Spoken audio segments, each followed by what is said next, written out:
Tuhan memberkatiku, Tuhan mengarahkan wajahnya, Tuhan limpahkan damai sejahtera, bawaku lekat padanya. Tuhan memberkatiku, Tuhan mengarahkan wajahnya, Tuhan limpahkan damai sejahtera, bawaku lekat padanya. Yesus, Yesus, Yesus, Yesus, Yesus, Yesus, Kaulah segalanya.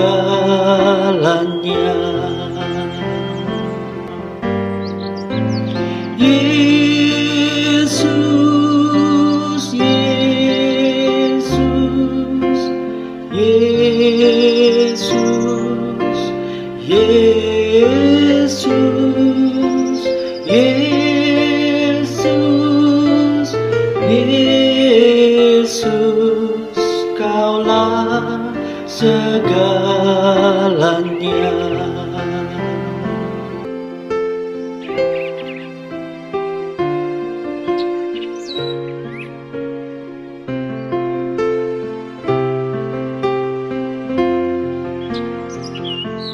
Tuhan memberkatiku,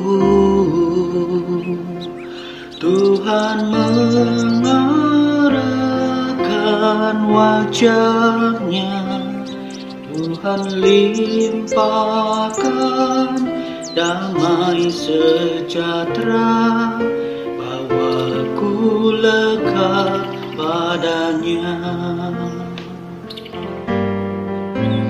Yesus, Yesus, Yesus, Yesus, Yesus, Yesus, Kaulah segalanya.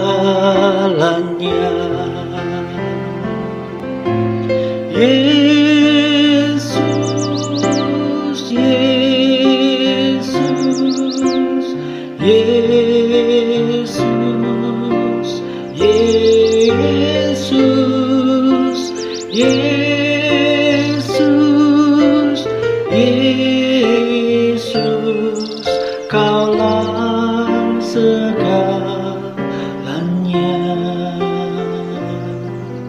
Kaulah segalanya.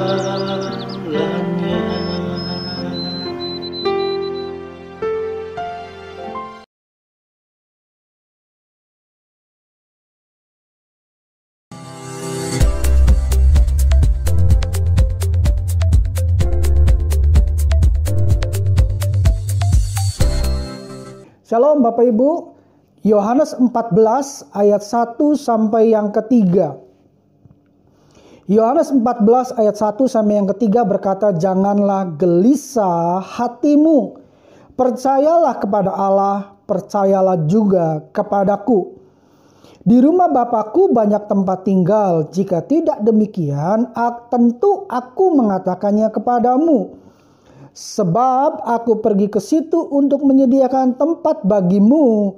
Dan apabila aku telah pergi ke situ dan telah menyediakan tempat bagimu, aku akan datang kembali dan membawa kamu ke tempatku, supaya di tempat di mana aku berada, kamu pun berada." Bapak Ibu, peristiwa kenaikan Tuhan Yesus, banyak orang berkata, ya itu kan histori, peristiwa masa lalu, ya kan, sejarah. history. Tapi renungkan ini Bapak Ibu. Kata history itu juga bermakna his dan story. Artinya kisah Tuhan buat kita. Nah, kalau tadi ayatnya dikatakan bahwa Yesus naik ke sorga menyediakan tempat bagi kita di sorga, setelah jadi dia akan datang kembali untuk menjemput kita. Pertanyaannya Bapak Ibu, ketika Tuhan jemput kita, renungkan ini, apa status kita saat itu? Apa sih yang Yesus harapkan keadaan kita saat dia datang? Yesus datang untuk menjemput mempelainya. Siapa mempelainya? Anda dan saya Bapak Ibu. Kita semua orang-orang percaya. Pertanyaannya begini. Bagaimana keadaan mempelai ketika Yesus jemput?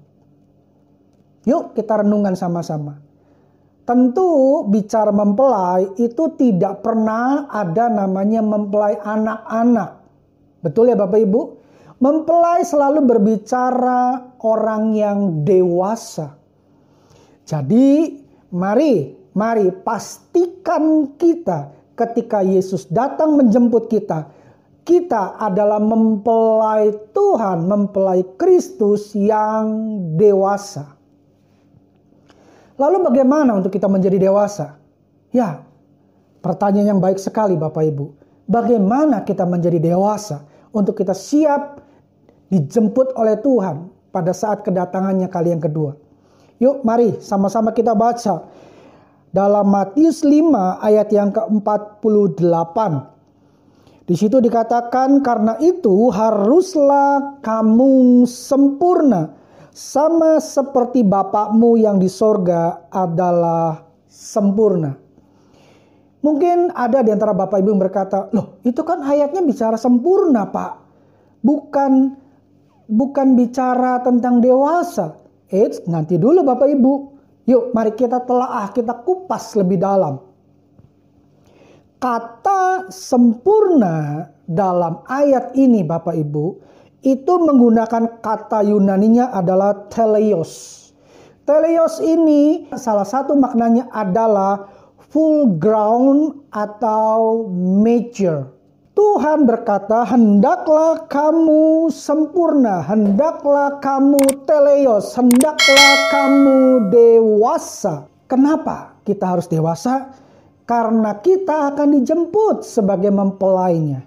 Nah, bicara menjadi dewasa, ada beberapa hal yang perlu kita renungkan. Yang pertama, tua itu tidak sama dengan dewasa. Setuju ya Bapak Ibu? Orang yang tua belum tentu dewasa, tetapi orang yang dewasa belum tentu tua. Ada satu slogan yang perlu kita renungkan bersama Bapak Ibu. Slogannya berkata demikian. Getting old made by nature, but getting mature made by decision. Yang artinya kurang lebih seperti ini. Menjadi tua itu terjadi secara alami. Secara alamiah. Tetapi menjadi dewasa itu dibuat dari keputusan. Apa maknanya? Maknanya Bapak Ibu mau menjadi dewasa atau tidak, itu diputuskan oleh keputusan Bapak Ibu sendiri.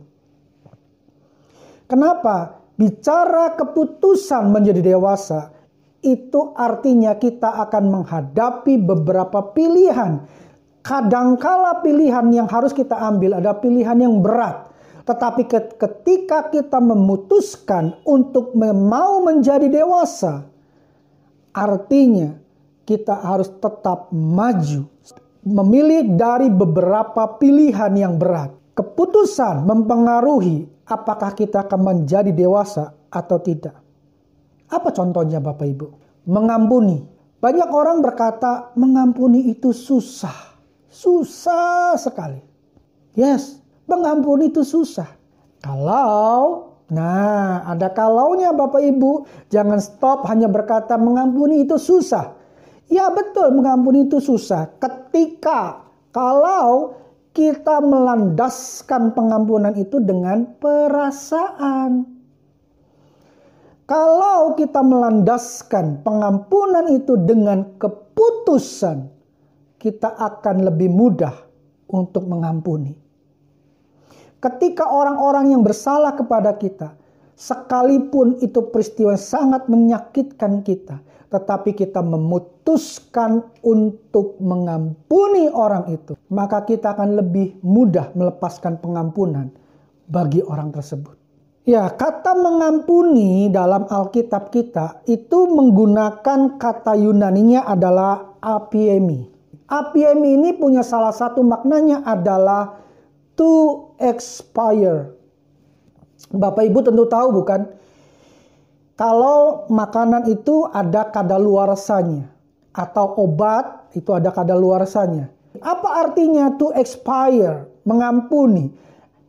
Artinya ketika kita berkata saya mengampuni, maka kesalahan orang tersebut sekalipun kita masih bisa ingat, itu tidak lagi berdampak. Ketika kita bilang, oh saya sudah mengampuni orang itu Pak. Ketika diingatkan kembali peristiwa itu, apa yang dirasakan oleh Bapak Ibu? Masih amarah, masih greget, masih bahasa Jermannya degel ketika kita ingat akan peristiwa itu. Apakah seperti itu? Ciri orang yang sudah mengampuni adalah sekalipun dia diingatkan akan peristiwa itu sudah tidak lagi berdampak. Kenapa? Karena api ini Bapak Ibu, to expire, sudah tidak lagi berdampak. Jadi yuk Mari cek apakah kita sudah melakukan pengampunan dengan benar atau tidak. Ingat loh, orang yang tidak mengampuni, orang itu tidak akan diampuni oleh Tuhan. Siapa kita ini kalau Tuhan tidak mengampuni kita? Ya kan? Hati-hati. Yuk mari cek. Orang yang berani membuat keputusan untuk mengampuni adalah orang itu dewasa di hadapan Tuhan. Karena hanya orang dewasalah yang bisa mengampuni. Orang yang dewasalah yang bisa membuat keputusan. Poin pertama Bapak Ibu, tua tidak sama dengan dewasa. Haleluya. Nah, ayat Matius 5 ayat 48 tadi dalam Alkitab bahasa Inggris versi The Message menggunakan kalimat seperti ini Bapak Ibu. Grow up. You are kingdom subjects. Jadi kenapa kita harus menjadi dewasa? Alasannya karena kita adalah kingdom subjects. Kenapa kita harus menjadi dewasa? Karena kita adalah warga-warga kerajaan. Ingat Bapak Ibu, ketika kita nanti diangkat bersama-sama dengan Tuhan, kita akan memerintah bersama-sama dengan Dia. Nah, bagaimana mungkin kita akan memerintah ketika kita masih kanak-kanak? Setuju? Jadi yuk, karena kita akan memerintah bersama dengan Dia, kita harus menjadi dewasa. Kenapa kita harus menjadi dewasa? Karena kita adalah warga kerajaan sorga. Hanya ketika kita dewasalah, kita dapat menampakkan identitas ciptaan Allah yang sempurna. Hanya ketika kita dewasalah, kita dapat hidup murah hati kepada orang lain. Makanya tadi The Message menggunakan kalimat generously and graciously toward others. Bapak Ibu pasti ingat ayat dalam 1 Korintus 13 ayat yang ke-11. Ya, bunyinya demikian. Ketika aku kanak-kanak, aku berkata-kata seperti kanak-kanak. Aku merasa seperti kanak-kanak. Aku berpikir seperti kanak-kanak.